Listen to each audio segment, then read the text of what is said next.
a cup of coffee, sit back and listen to Change Your Attitude, Change Your Life.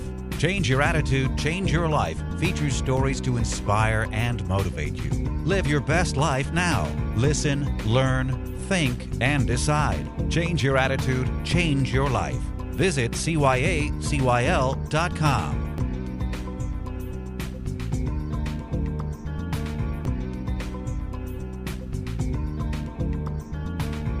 Welcome to Change Your Attitude, Change Your Life. I'm Joan Herman. Thanks for tuning in. Approximately 1 out of every 10 men in the United States has diabetes. 1 out of every 8 men has heart disease. But did you know that 1 in 6 males have been sexually abused? Societal beliefs about manliness has caused abused male survivors to be unseen, neglected, and therefore underserved. Today's guest, Dr. Howard Fradkin, is a psychologist who wrote the book, Joining Forces, Empowering Male Survivors to Thrive. Dr. Fradkin has counseled male survivors for 30 years, and he's one of the co-founders of the National Organization on Male Sexual Victimization, now known as Male Survivor. He was a guest on Oprah when she dedicated 2 shows to focusing on male survivors of sexual abuse.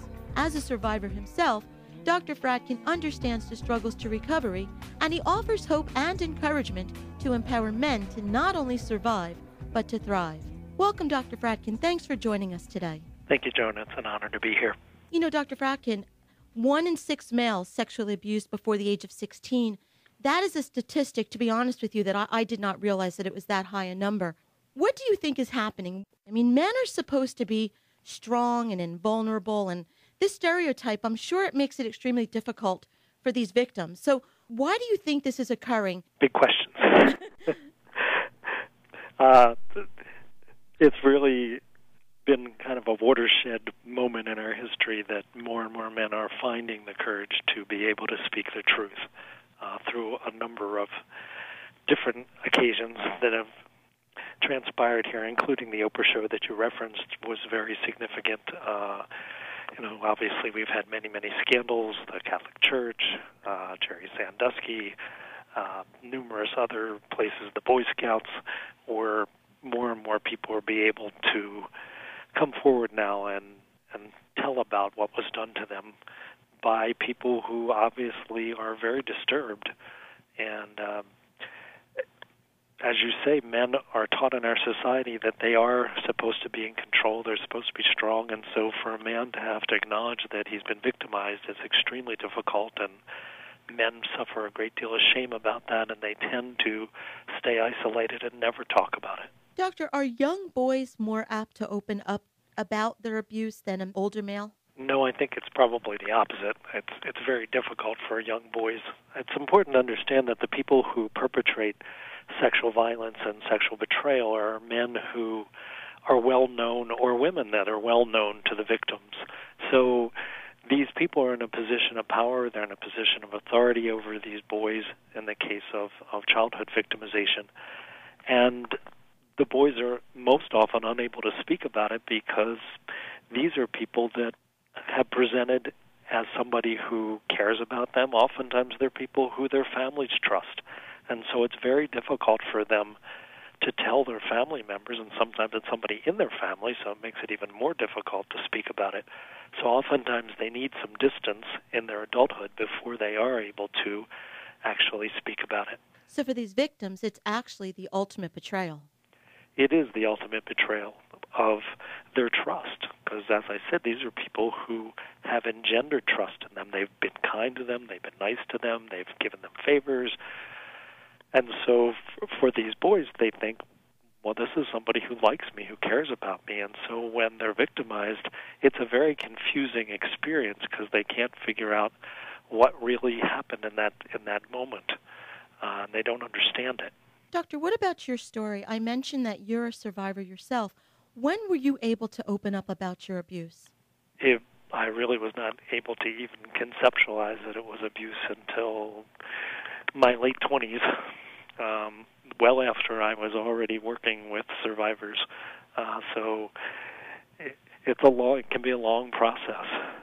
Now, you had mentioned, we spoke about the ultimate betrayal of trust. Are there any statistics? Is it usually someone that the victim knows? Well, certainly strangers abuse children. However, most I don't know exactly what the statistic is, but I could tell you that most people who sexually violate children are somebody who is well known to the victim. They pick them because they have a sense that this is a vulnerable child. It may be somebody from a family where there's parental trouble, there may be an absent parent. Somehow this child is communicating to this adult or to this older person that they're vulnerable.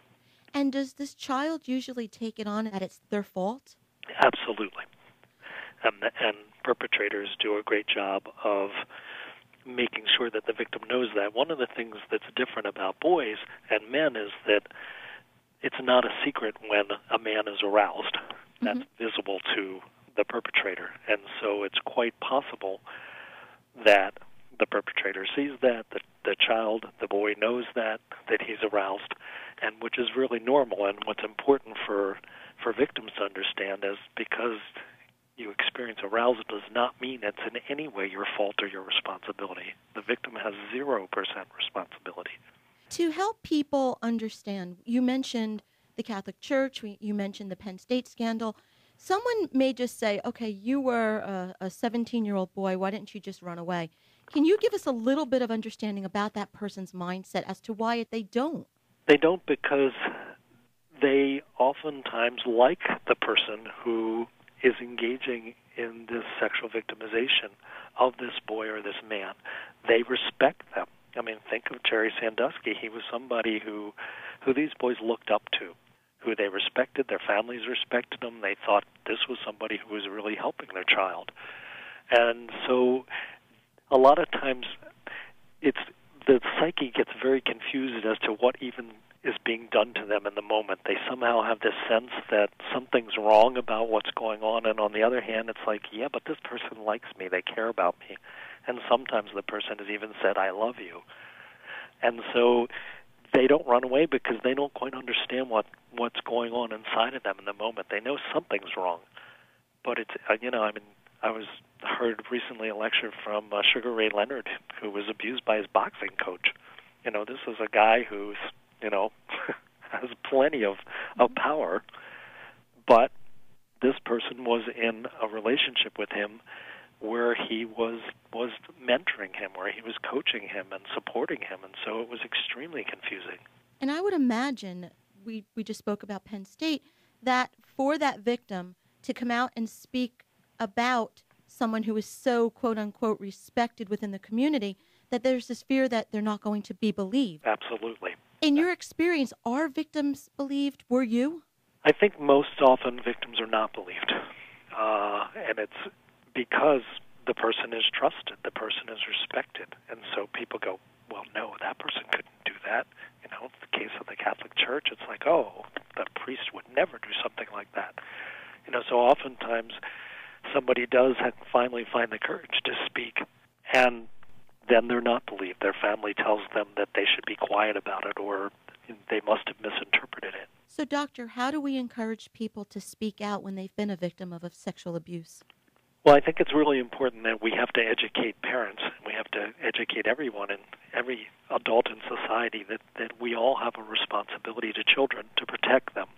And that if you're a parent, I think it's really important that you teach your child that any time they experience discomfort when somebody is touching them, anytime that they feel awkward around somebody else because of what's being done to them, that it's really important for them to know that they can always go to their parent, they can always go to an adult who will offer them support, who will believe them, and who will never punish them for asking for help.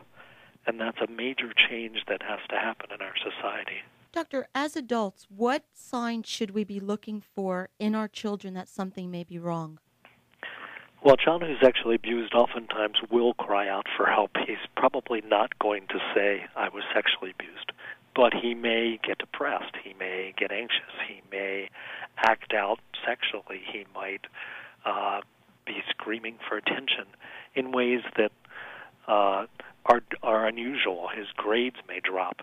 There's going to be some kind of change in his behavior, most likely, so that there's some indication that something's wrong. But people have to pay attention and ask questions, and oftentimes people write off those kinds of behaviors as just, oh, he must be in a bad mood today, or, and sometimes the kid is trying to ask for help, and the only way he knows how. So when we recognize that something's off, what is the first thing that we should do? Well, hopefully talk to them, ask questions without being accusatory, but just have an open kind of dialogue where, again, you tell them, it seems like something's wrong right now. You're not being yourself, and please talk to me. Anything that's bothering you, I want you to know you can tell me. I'm not going to hurt you. I'm not going to punish you. I really want to help you and be there for you. And oftentimes, if a child has been sexually victimized, he needs professional help. Doctor, we need to take a break for this week's Good Life Tips. Stay with us for information to help you make the positive life changes that we talk about on the show. Welcome back to Change Your Attitude, Change Your Life. I'm Joan Herman, and our guest today is Dr. Howard Fradkin, author of the book, Joining Forces, Empowering Male Survivors to Thrive. Doctor, before break, we were talking about how we can recognize some of the signs of sexual abuse in our male children and some of the actions that we should take when something's off. Let me ask you, in adults, the surviving males later on in life, what are some of the issues that they deal with when they are older? Men who are victims of sexual victimization will experience a range of psychological problems, including depression, anxiety, difficulty with relationships, difficulty trusting people. They may have problems functioning at work. They're going to be off their game, essentially. And they might be sex addicts, they might be drug addicts, alcoholics. They're going to be engaging in behavior which is self-destructive most often, or just not being able to function at a level that they actually are quite capable of once they get help. What should someone expect when they seek help? What is the first thing that you do with your patients? Well, it really depends on whether somebody's coming in and says clearly, I'm coming here because I know I was sexually victimized, or whether they're coming in because they say, I'm just not getting along with people, I can't form any relationships. And most often, men come to therapy when they're able to find the courage to do that because something's wrong in their life. It's rare for people to come in, although it's getting more common, thankfully, that people have identified this as a core issue. So if they come in with that as a core issue, then the first step is just to give them permission to be safe enough to tell their story. I work with them to learn how to be safe in their body, how to ground themselves, how to be able to learn how to just breathe and be mindful, because it's really important to help them undo some of those messages about being a man and being competitive and racing through this, to let them know that this is going to take time and that they deserve all the support they can. I try to hook them up with support with other male survivors, to get them reading material, to get them access to malesurvivor.org, where they can connect with other male survivors, because healing in community is really a very important part of getting through it. If it's a man who has not yet identified that he was sexually abused, then it takes a really competent counselor to be able to create enough safety for that man to be able to finally connect the dots and to ask the right questions, so that they are able to get to the place of being able to talk about the fact that they were abused. Sometimes men just don't conceptualize what was done to them as abuse. For instance, if sometimes men tend to think of their abuse as when they were kids, as that was how they learned about sex. When they were 12 and somebody was 25, like their teacher, their coach. That's not teaching about sex. That's sexual abuse. But a lot of times men get that very confused.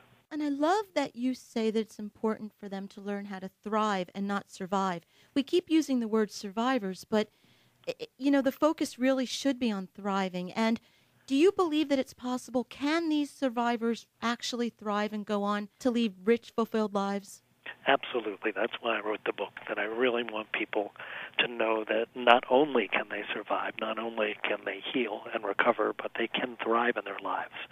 And sometimes you might just be thriving for 10% of the time or 20% of the time, but over the course of time, each time that you're able to speak your truth, each time that you're able to find more support and undo the messages that you've become loyal to that are really dysfunctional, and learn how to be loyal to functionality and loyal to messages that enhance your health, you're going to be stronger and healthier and thrive.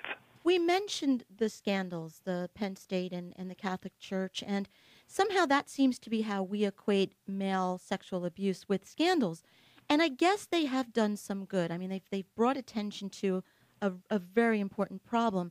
What would you say are some of the lessons that we can take away from these scandals? Well, most importantly, the lesson is that boys and men get abused too. And every time we talk about these statistics, people are always surprised. 1 in 6, that just doesn't seem possible. So it's like, this is a major epidemic, and our society is in very major denial about how serious this epidemic is because it causes problems for men for decades. So that's one of the most important lessons, is that we finally acknowledge that we have to look out for boys in our society too, and to protect them. Certainly a message is that institutions and all adults are accountable and responsible to protect children. And clearly many institutions have foregone that sense of responsibility by neglecting to protect the people they're in charge of, and instead have protected the institution at the cost of many lives and many mental health problems. Doctor, you work with celebrities and sports figures and other public figures that have opened up about their abuse. These people have all gone on to lead fulfilling lives. So what is it that they want people to know? They want survivors to know that they're not alone. They want survivors to know that there is help for them, there is support for them, and that they can, as I said earlier, survive, heal, and thrive. And they want to be inspirations so that they know, especially people like Tyler Perry, Keon Dooling, Sugar Ray Leonard, these are African-American men who've been willing to speak up. And for them, it's especially important because, as difficult as it is being a white man speaking about this, when you're in a cultural minority where the messages are even deeper about being a strong man and being in control, knowing that there are other people like you who have shared the same history and that they're willing to speak about it, I think is very freeing. Is professional help always needed, or can some people do this healing work on their own? Ideally, professional help will make the journey a lot easier and a lot more comfortable and a lot more effective. I hope that people reading my book will learn valuable tools. There are many other books out there. Reaching out and at least being in connection with other survivors through malesurvivor.org and some other organizations that are out there is another way for people to get help. What's important is that people know that they cannot recover in isolation. They have to make a connection. They have to be able to tell their story to somebody else. They can't just keep it to themselves. Doctor, where can our listeners go to get more information about you, your work, and your book, Joining Forces Empowering Male Survivors to Thrive?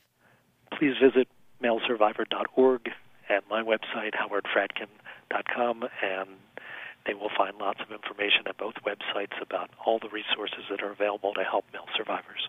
So that's malesurvivor.org or howardfradkin.com, or as always, our listeners can visit our website, cyacyl.com. That stands for Change Your Attitude, Change Your Life.